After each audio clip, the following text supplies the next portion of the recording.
चतुर्देव भगवान की, संत समाज की। महाराज श्री सुखदेव भगवान वर्णन करते हैं राजा परीक्षित।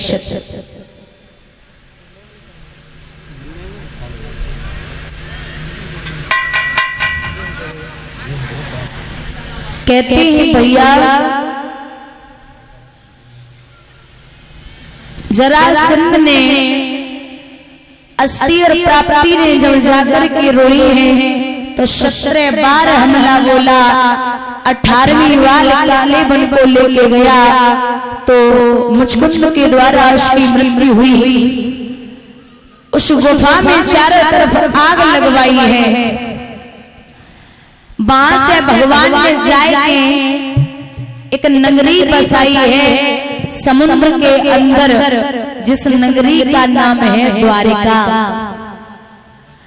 बुजुर्गों याद रखना, द्वारिका की लंबाई थी 450 कोस और चौड़ाई थी 250 कोस।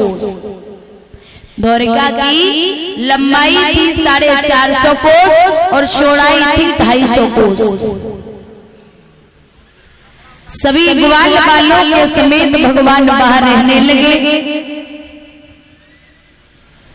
भगवान के बड़े भैया बलराम का विवाह आनर्त देश के राजा थे आनर्त। उनके लड़के का नाम था रेवत और उनकी बेटी का नाम था रेवती। जो राजा आनर्त की नातन थी रेवती। उनका विवाह भगवान के बड़े भैया बलराम के साथ में हुआ।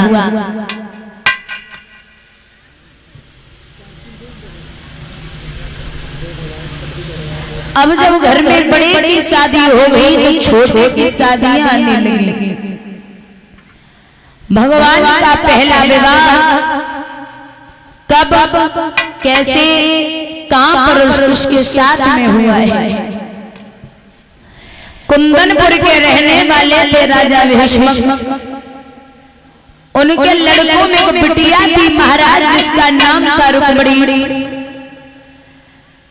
रुक्मणी जो है वो दिखने में इतनी सुंदर थी जिससे चंद्रमा भी शर्माता था।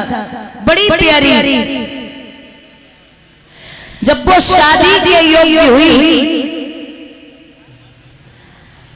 तो महाराज रानी राजा भीष्म को बुला के कहते हैं कि आपको नहीं पता आपकी बेटी शादी के योग्य है।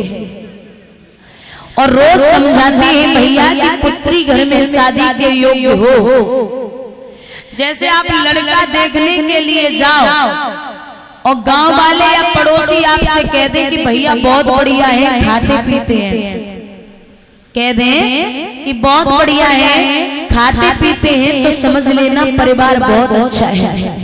और भाई पड़ोसी आपसे कह दें कि भैया बहुत बढ़िया है, बस पीते खाते हैं, बात एक ही है। खाते पीते तो बहुत अच्छे और पीते खाते तो समझ लेना पूरा परिवार शराबी है। और सुनना, सबसे पहले आप लड़का देखने जाओ तो लड़के को बाद में देखना, पहले उसके दोस्तों को देख लेना। क्योंकि जो पीने वाला होगा ना वो उसी संगत में बैठेगा। और अगर 10 दोस्त हैं और पीने वाले हैं तो एक न एक ये जरूर बता देगा कि कभी कभी लगा लेता है। और पता है शराब बिल्कुल न पियो, दोस्तों की संगत में बैठ जाओ जो पिए तो पता का ले तेरी के समय एक ढक्कन ले ले रबड़ी फेल ले तू अंजवाई के तो देख ले, पागल है कि कल से खीर खाए वो भूल ले।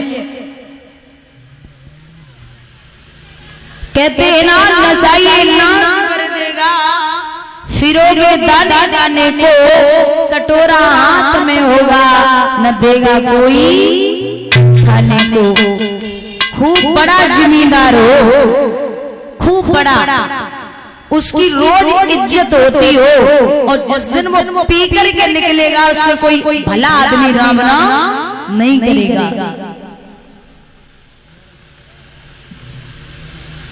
शराबी की दोस्ती कहां तक होती है? जहां तक पैसा है, और जैसे ही पैसा खत्म, दारू खत्म, हमारी तुम्हारी राम राम, तुम अपने घरे हम अपने घरे। और नीरज भैया, शराबी आदमी को नाली में ऐसी वाली फीलिंग आती है। वैसे मैं कितने को आए रहो, कितने को आए रहो? हाँ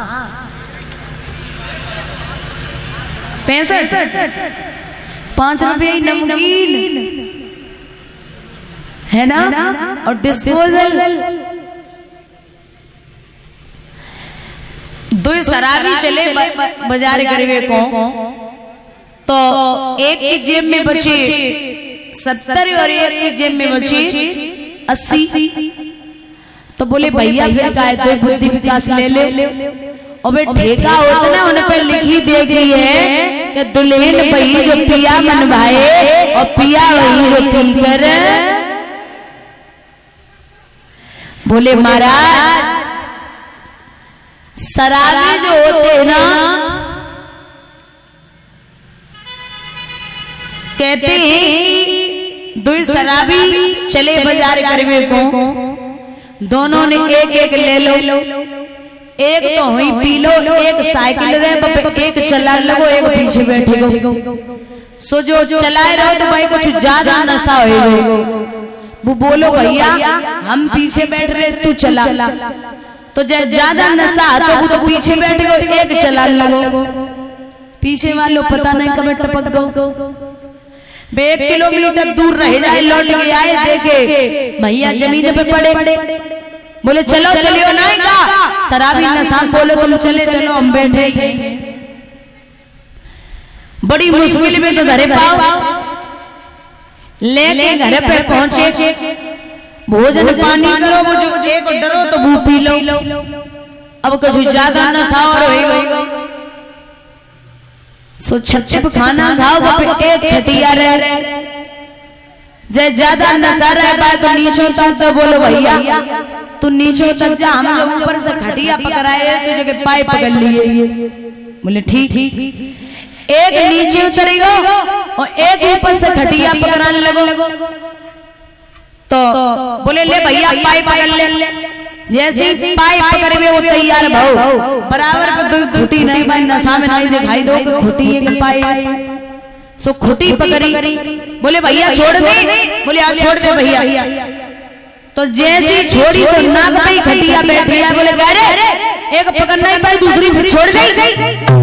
जवाब दो महाराज, शराबी की हालत जो होती है ना, वो ऐसी हो जाती है, उसे कुछ अच्छा भी बताओ चाहे बुरा भी बताओ, लेकिन उसमें कोई फर्क नहीं पड़ता।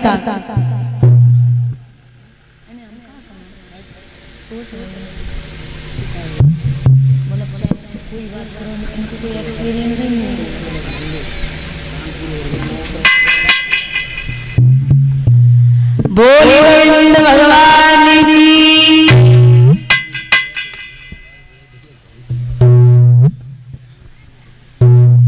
मेरे भैया आज जब राजा भीष्म से बोले सैया सुनो अरज हमारी, मेलन में बिटरिया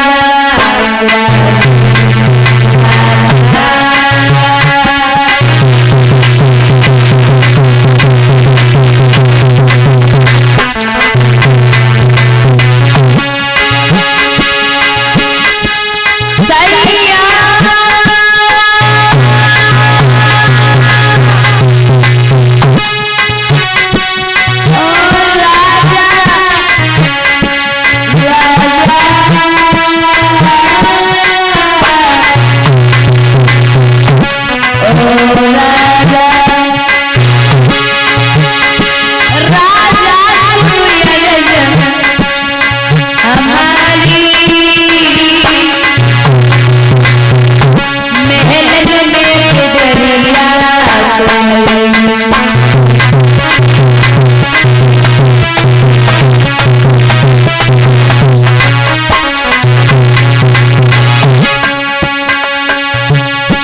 कोई अच्छो सो घर पर तलाश लियो भोले बालवा।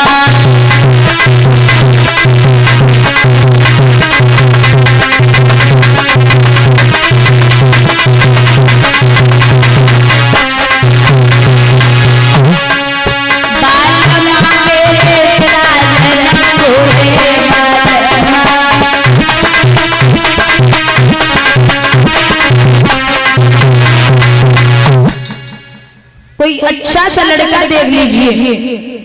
राजा बोले मैं आज ही राज्य में जाऊंगा और अपने बड़े बेटे से बात करूंगा। राजा राज्य में पहुंचे, अपने बड़े बेटे से बोले हैं कि कहिए पिताजी। एक बात तुझे पता है? बताओ महाराज। तेरी बहन शादी के योग्य हो गई। तो क्या करे पिताजी, गांव में नागन बिंड बजवा दे के पीपा पिटवा दे। शादी तो हुई, कुआरी तो रही ने। आज न हुई शादी, कल हुई, कल न हुई, पर हुई शादी तो हुई। उसके लिए कोई लड़का बता। हाँ लड़का ही ढूंढ जाओ। कर्मकांड बताओ, क्या बरस को चाहिए? लड़का हो लगभग 20 साल का और कर्मकांड बहुत अच्छे हो, जिसका नाम दुनिया में रोशन हो। और रंग का साफ होना चाहिए। महाराज खड़े हो, खड़े हो ना, खड़े हो। आप माता दी बैठी रहो, देखियो कोई कमी?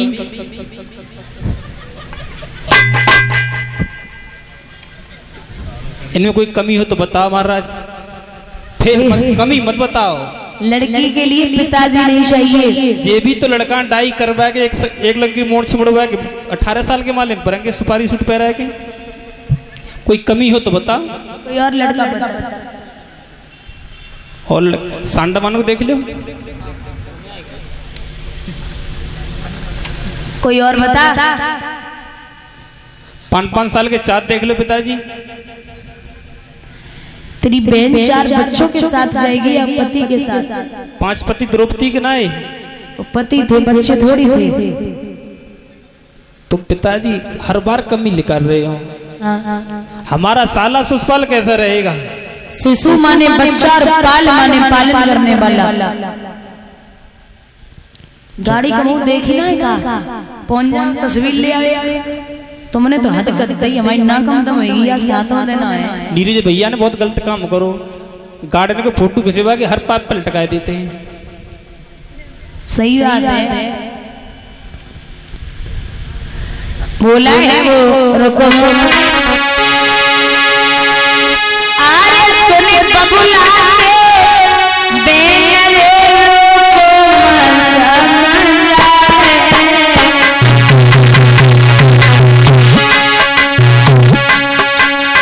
सब राजन में शिर मोहन पालन नरिया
और ये 50 रुपए रजत भैया, 50 रुपए अंकित भैया ग्राम नाला सवन से, 50 रुपए मनोज यादव, 50 रुपए इंद्रपाल यादव मंगला बैनी फरुखाबाद से भगवान सुख और संपत्ति प्रदान करे, किसी भी बात की कमी न हो, धन के भंडार गोविंद भरते रहेंगे, विलास और आकांक्षा है।